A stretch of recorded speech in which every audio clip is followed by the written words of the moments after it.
9절. 여호와께서 내게 맹세하신 대로 이제 복을 주시는데, 항상 복을 주시는 주체는 하나님이시고 우리에게 뭔가를 허락해 주신 분은 하나님이세요. 그러니까 맹세도 누가 하셨어요? 하나님이 하셨어요. 그런데 맹세를 주로 누가 해요? 종교에서는? 사람이 하죠. 하나님, 이것만 해주시면 반드시 뭔가를 바치겠습니다. 그 대표적인 사람이 누구였어요? 입다였죠. 입다가 하나님 앞에 맹세를 했잖아요. 제일 먼저 들어온 사람을 바치겠다고. 자기 딸이 들어와 버리잖아. 딸을 바치잖아. 그러니까 맹세는 사람이 하는 거예요? 하나님이 하는 거예요? 하나님이 하셔야 탈이 없다라는 걸 보여주시는 사건이에요. 사람이 맹세하면 반드시 탈이 난다. 하나님이 맹세하셔야 되는 거예요. 여호와께서 내게 맹세하신 대로, 내게, 여기서 내게가 누구예요? 광야 백성들에게 맹세를 해주셔요. 사람이 맹세한 게 아니라 하나님이, 아버지가 맹세하신 거예요. 맹세하신 대로 누구를 세워요? 우리를 세워서. 우리로 읽자고요. 우리를 세워서 우리의 성민이 되게 하시는 거죠. 우리 광야에 나오신 분들 맞죠? 그러면 너를이 아니라 누구로 읽으면 돼요? 우리로 읽으면 돼요. 우리를 세워서, 광야에 나오신 모든 백성들은 우리를 세워서 아버지 하나님의 성민이 되게 하실 겁니다. 이렇게 하는 거는 우리가 우리 하나님 여호와의 명령을 지켜, 그 명령이 뭐예요? 명령의 내용이 있을 거 아니에요. 명령의 내용이 뭐죠? 토라예요. 근데 명령의 내용을 지금 종교에서는 뭐라고 가르칩니까? 십계명 지켜, 십계명. 그것도 안 가르쳐줘. 바꿨어, 십계명을.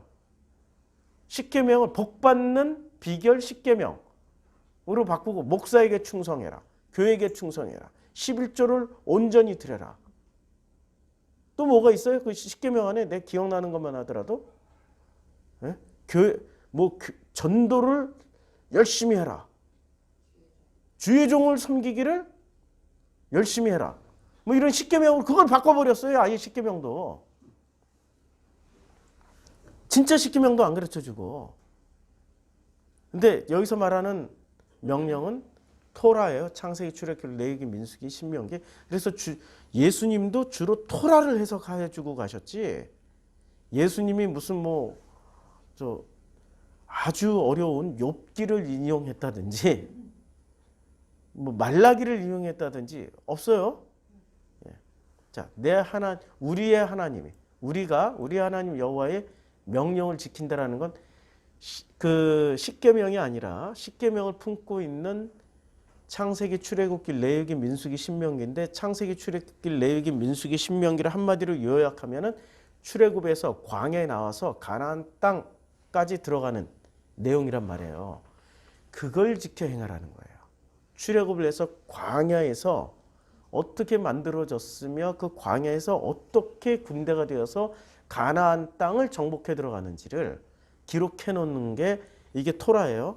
그래서 그 길로 명령을 지키면 그 길로 행할 것이라. 그 길로 행할 것임이라. 그 길이 뭐예요? 여호와께서 우리에게 맹세하신 그 길로 가십니다. 그럼 맹세해 주신 맹세의 내용이 뭐죠? 반드시 젖과 꿀이 흐르는 그 가나안 땅에 들어가서 어떤 맹세를 하셨습니까? 생육하고 번성하며 다스리는 그러한 맹세를 해주신 거예요. 근데 그렇게 되기 위해서는 어떻게 해야 돼요? 우리가 다 이겨야 돼. 다 이겨야 돼. 전쟁에서 다 이겨야 돼. 근데 그 전쟁은 영과 일의 싸움이 아니에요. 선과 악의 싸움이 아니고 영과 일 사이에 미열이 남아있죠. 그리고 슈레딩거의 고양이처럼 죽을 수도 있고 살을 수도 있는 고양이에요. 죽었다 살았다가 아니라. 그렇죠? 그걸 우리가 가지고 있을 때 비로소 온전하게 하나님이 맹세해 주신 대로 그 길로 가게 되고 그것을 다 누리게 되는 거예요. 그런데 종교인들은 이것 또한 제대로 못 알아들을 거예요. 제가 지금 드리고 있는 말씀 또한 그래? 그러면 야 그렇게 하나님 맹세하신 대로 되면 우리가 가서 그냥 적들을 싹 다 진멸하고 어린아이 노인 가축할 것 없이 다 진멸해버리고 우리가 승리해서 결국에는 완전 정복자로서 승리자로서 이렇게 살아가는 거야 라고만 이해를 하는 거죠. 그 사람들은. 그러니까 IS처럼 되고 이슬람처럼 되는 거죠. 그거 아닙니다. 땅이 모든 백성이 여호와의 이름이 너를 위하여 불리는 것을 보고 너를 두려워하라. 땅의 모든 백성이. 땅의 모든 백성. 그 가나안 땅이겠죠. 모든 백성이 여호와의 이름이 누구를 위해서 불려요? 예, 우리를 위해서 불려요. 그것을 보고 우리는 두려워해야 돼. 아니 저 믿지도 않는 것들이 아니 저 여호와를 알지도 못하는 그 땅의 백성들조차도 와 여호와의 이름을 막 부르는 그 순간 그게 여호와를 위해서 부르는 거예요? 우리를 위해서 부르는 거예요? 우리를 왜? 그게 하나님이 해주시면. 그런데 우리는 전부 다 거꾸로 우리 거꾸로 해석하잖아. 교회 뭐 부흥회하고 말씀 잘하고 어쩌고 저쩌고 하다 보니까 사람들이 막 감동받아서 영광의 박수를 쳐. 할랄루야 하고 성도들이 막 박수를 쳐. 이 종교교회에서는. 그런데 기독 종교의 그 회장님들은 그것을 또 받아서 하나님께 영광 돌린다고 이러고 또 이지랄을 하고 있어. 자, 다시 한번 읽어볼게요. 땅의 모든 백성이 땅의 모든 백성이 여호와의 이름이 불리는 것은 누구를 위해서? 너를 위하여. 그럼 어떻게 해야 돼요? 막 땅의 모든 백성이 영광을 위해서 이 막 하나님을 부르면은 우리도 이렇게 하는 액션을 취해? 그거 다 가증스러운 거라고. 안 해도 돼 그냥. 하나님이 저렇게 저 땅의 모든 백성들이 저렇게 하는 거는 나를 위해서네? 그걸 누리면 되는 거지. 액션 안 취해도 돼요. 하나님이 없으니까 액션 취하는 거고 하나님이 있으니까 액션 취할 필요가 없다고. 그리고 땅이라는 게 다시 한번 생각해 보자고요. 자, 이 땅이라는 걸 이스라엘 지파의 12지파의 땅 배분.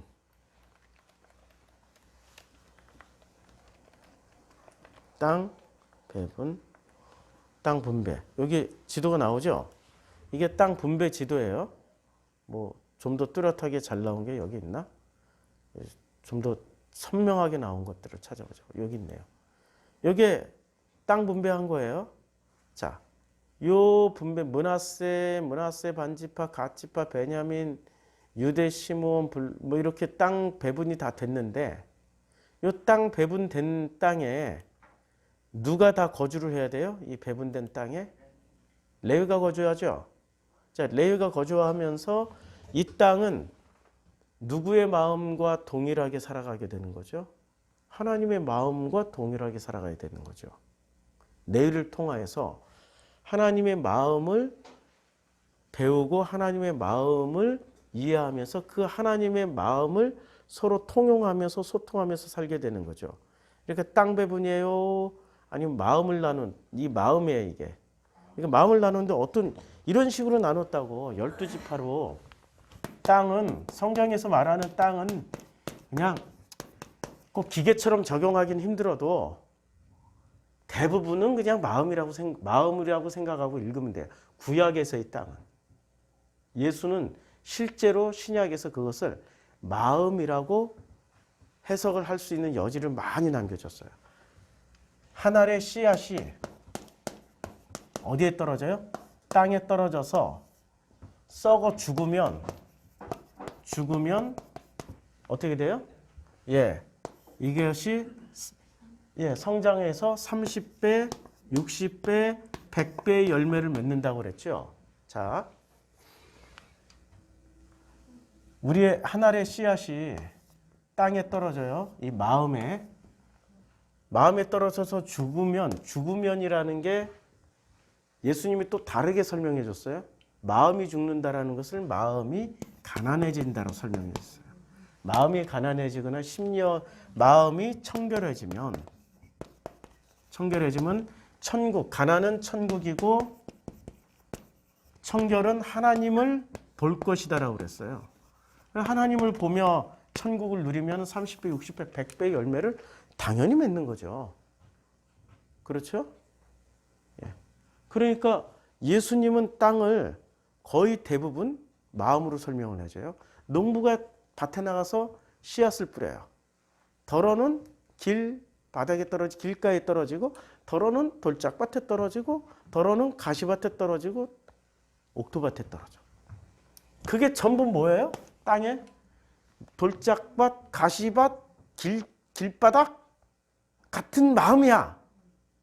이런 데는, 그런 마음에는 떨어져 봐야 기껏해 싹이 트고 자라다가 가시에 찔려 성장하지 못하고 햇볕이 뜨거워서 뿌리가 약한 거로 그냥 피어나다가 시들어버려. 근데 옥토밭에 이 가난한 마음, 청결한 마음에 뿌려지면 30배, 60배, 100배의 열매를 맺는다고 했잖아요. 예수님의 첫 번째 비유가 씨앗 비유예요. 땅의 비유. 이것을 하물며 너희들이 이것을 이해하지 못하면 나머지 비유는 어떻게 이해를 하겠느냐. 이걸 이해를 해야 나머지 다 이해한다고. 예수님은 이렇게 쉽게 설명을 해줬는데 기독 종교인들은 못 알아들어. 알아듣지 못해, 기독 종교인들은. 그러니까 12지파 땅 나누는 것은 이 땅이 지금 마음이란 얘기예요. 므낫세의 마음, 아셀의 마음, 납달리의 마음, 에브라임의 마음, 베냐민의 마음, 단의 마음, 유다의 마음, 시므온의 마음, 르우벤의 마음, 갓의 마음. 이렇게 마음이 이렇게 형성이 되어 있어요. 근데 이 마음이 아버지 하나님을 알게 되면은 이 마음이 아버지의 마음으로 살게 되지만, 아버지 하나님을 모르면은 이 마음이 어떻게 살게 돼요? 아니, 지옥처럼 살게 되는 거죠. 그래서 사사기 2장에 보면 이렇게 나와요. 여호와의 종 눈의 아들 여호수아가 110세의 죽음에 무리가 그의 기업의 경내 에브라임 산지 가스 산 북쪽 딥낫 헤레스에 장사하였고, 그 세대의 사람들도 다 그 조상들에게 돌아갔어요. 다 구원받았어요. 그런데 그 후에 일어난 다른 세대는 여호와를 알지 못하며 여호와께서 이스라엘 위하여 행하신 일도 알지 못하는 거예요. 그러니까 여호와를 알지 못하니 여호와의 마음을 모를 거 아니에요. 여호와의 마음을 모르니까 여호와의 목전에서 악을 행하며 바알들을 섬기며 애굽 땅에서 그들을 인도해 내신 그들의 조상들의 하나님 여호와를 버리고 다른 신들 곧 그들 주위에 있는 백성들의 신을 따라 그들에게 절하며 여호와를 진노케 해요. 이러다 보니 이 하나님이 주신 이 땅에 그 마음이 뭐가 들어와요? 끊임없이 침략과 전쟁과 기근과 아픔과 이런 것들이 끊이지 않고 계속 일어나요. 마지막엔 동족 살상의 비극이 벌어져요. 11지파가 베냐민 지파를 거의 몰살시키다시피 한단 말이에요. 이게 사사의 마지막 장면이라고. 불행하게도 하나님의 마음으로 살지 않는 사람들의 최후를 보여주는 거죠. 위상동역으로 보면 이스라엘 땅이 내 마음이라고, 내 마음에 12개의 지파의 마음이 있다고. 그런데 그 핵심에 하나님이 성전이 세워진 레위기에 살고 있다. 위상동역. 프레칼리론. 이제 성경이 이해가 되죠. 이것은 이스라엘 역사를 설명하는 게 아니라 나라는 인간을 설명하는 장면이라고요. 내 마음이 건강하려면 어떻게 해야 돼요? 아버지의 마음으로 잘 싸워야 돼. 근데 아버지의 마음으로 싸우지 않고 어떻게 싸워요? 야, 저게 더 좋아 보니까 싸우지 말고 우리 타협하자. 야, 바알 숭배해버리자. 그거잖아요. 싸우지 않는 목적이. 바알이 더 좋아 보이니까. 아세라가 더 좋아 보이니까. 싸우지 않고 그것을 수용해버리잖아요. 그들을 섬겨버리잖아요. 그러면 결국에는 동족상잔의 비극이라는 것은 자기가 자기를 죽이는 암세포를 키우는 거예요. 나로 치면. 나라는 암세포를 끊임없이 키웠어. 암세포를 자기라고 생각해. 암세포에만 영향을 줘. 정상세포들은 영향을 못 받아서 죽어가. 그런데도 자기는 행복하대. 이게 사사기를 한마디로 위상동형 프랙탈 이론으로 해석하면 이렇게 해석이 되는 거죠. 그래서 사사기 다음에 뭐가 나와요? 반드시 나와야 되는 성경이 있죠. 사사기 다음에 나오는 성경 뭐가 나옵니까? 룻기가 나오죠. 룻기를 통해서 누구가 오신다? 룻기가 왜 들어온다? 아니 룻기 유다 자손을 통해서 누가 오세요?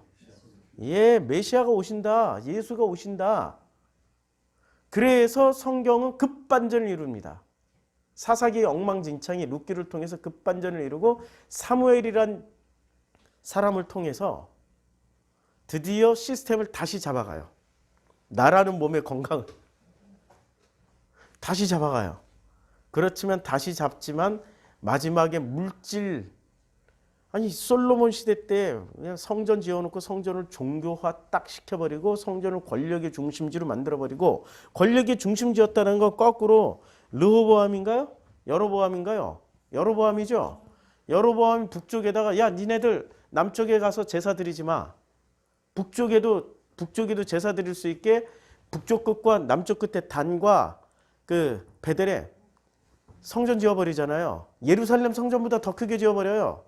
그러니 남쪽까지 안 가고 거기서 성전 지어. 왜 성전을 2개나 더 지어놨을까요? 정치적으로 자기 백성이 내려갔다 오면은 자기가 백성에 대한 통제력이 안 생긴단 말이에요. 북이스라엘 남유다로 고착화시키기 위해서 종교를 뭐로 이용해 먹었어요? 성전을 뭐로 이용해 먹었냐고요? 이데올로기로 이용해 먹었죠. 정치로. 그러니까 성전의 역할은 정치라고. 복음이 아니라고. 그러니 그런 성전은 어떻게 해야 돼요? 허물어야 되죠. 근데 지들이 안 허물니까 남유다 북이스라엘이 안 허무니까 하나님이 누구를 보내셔요? 아수르 바벨론을 통해서 허물어버리고 바벨론에 끌려가서 살게 만들다가 그들이 다시 그들 땅으로 돌아와요. 마음이 회복되는데 70년 걸려요. 마음이 회복되는데. 이게 지금 그 땅에서 벌어지는 일이 아니라 우리 마음에서 일어나고 있는 전 역사라고요. 그래서 구약 성경 읽을 때마다 눈물 날 수밖에 없죠. 그렇죠? 자, 다시 이제 신명기로 들어와서 마무리 지읍시다. 배고파서 못하겠다. 우리 지금 이 동영상을 보고 있는 분들은 신명기 겨우 뭐 20-30분 한다고 생각하지만 아니에요. 이거 읽기 전에 우리는 오랜 시간을 기초 공부를 합니다. 그게 있어서 다 알아듣는 거예요. 그거 없이 들으면 잘 못 알아들어. 자, 여호와께서 이제 7절부터 다시 읽어볼게요. 여호와께서 너를 대적하기 위해 일어난 적군들을 내 앞에서 패하게 하시. 누가 패하게 하세요? 여호와께서. 그러니까 여호와의 마음이 가나안 10부족의 마음을 이길 수 있는 거예요. 이기는 거예요. 그러니까 여호와의 마음을 품어야 이기는 거예요. 여호와의 마음을 안 품으면 지는 거예요. 그들이 한 길로 너를 치러 들어왔으나 내 앞에서 7길로 도망가요. 언제나 이것들은 꼭 진리의 복음의 모습을 취해 7길로 도망가요. 도망가더라도 멋지게 7길로 도망가. 한 길로 집중적으로 들어왔다가 7길로 멋지게 도망가. 다시 돌아올게 하면서 꼭 가요. 왜냐하면 우리가 복음이니까 우리가 진리니까 요 따위 트릭을 쓰고 있는 거예요. 여호와께서 명령을 하세요. 내 창과 내 손으로 하는 모든 일에 복을 내리시고 내 하나님 여호와께서 내게 주시는 땅에서 내게 복을 주실 것이다 라고 말씀하셨는데 그 복을 받는 그 비결을 또 다시 한번 확인시켜줘요. 여호와께서 내게 명령하신 대로 너를 세워 자기의 성민이 되게 하시고. 누가 다 하신 거예요? 아버지가. 왜? 아버지가 맹세하셨으니까. 우리는 그 마음을 받아들이고 아멘 하면 돼요.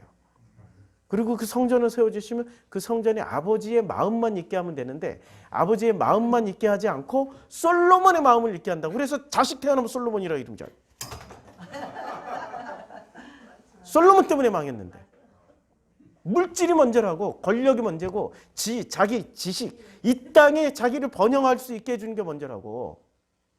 아버지를 있게 해야 되는데 아버지는 없이 솔로몬만 있게 돼버려요. 그러니 남북 분열이 됐죠. 하나님 막고자 하면 그거 못 막겠어요? 확 막아버리지.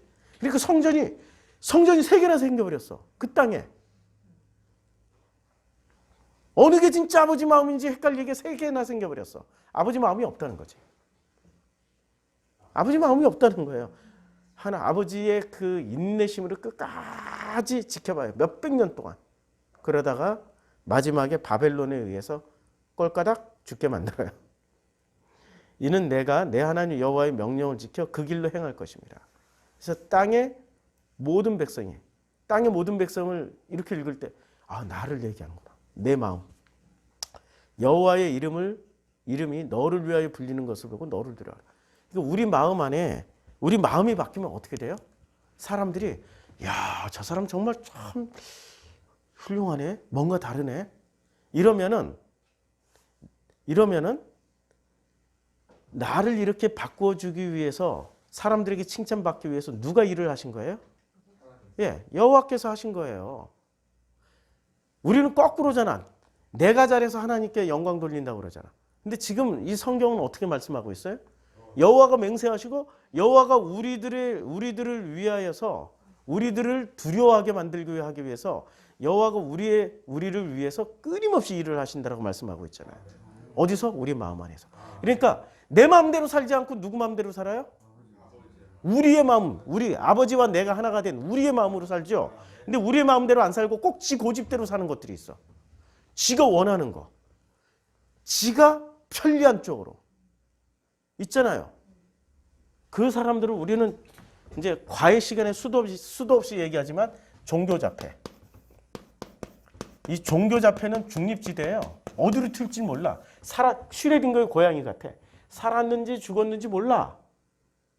근데 이 종교자폐들을 선악으로 1과 0으로만 분리해서 선악으로만 분리하면 이 종교자폐들을 어떻게 해야 돼요? 선악으로 거듭나게 해야 돼. 선악으로 거듭나는 순간 이 종교자폐는 뭐로 거듭났어요? 종교 시스템 안에서 거듭났어요. 거듭나신 이분들의 이름이 뭐예요? 패스. 앞에 붙는 게 좀 달라. 사이코패스, 소시오패스. 패스로 거듭나요. 그런데 종교자폐가 살아있을 수도 있고 죽어있을 수도 있고 선일 수도 있고 악일 수도 있고 이거 온갖 흑암이고 이것이 어둠처럼 보이지만 그러나 이들에게 빛이 들어가면 찬란한 색깔이 될 수 있고 이들이 씨앗이라면 땅에 죽어 마음이 가난해지고 마음이 청결해지면 이들이 바로 애통하는 자가 될 수 있고 감각을 가지잖아요. 긍휼할 수 있고 온유할 수 있고 의에 주리고 목말라서 아버지 말씀을 구할 수 있는 그런 사람으로 거듭나요. 이것이 바로 하나님의 자녀가 되는 거죠. 가족이 되는 거예요. 양자 물리학으로도 다 설명이 되네. 이 복음이. 그렇죠? 감사한 거죠. 자, 그래서 이 종교자폐들이 누구를 보고 따라오게 돼 있어요? 땅의 모든 백성이, 이 종교자폐들이 땅의 모든 백성이 우리를 위하여 불리는 여호와의 이름 때문에 그리고 우리를 두려워하기 때문에 이쪽으로 온다는 거야. 이 밑으로 패스로 안 가고. 이거는 혁명입니다. 온 우주를 바꾸는 혁명이에요. 지금 지구만 바꾸는 게 아니라 우리나라만 바꾸는 게 아니라 지구를 바꾸고 온 우주를 바꾸는 혁명이에요. 여기까지 하고 이제 목요일 날 하겠습니다.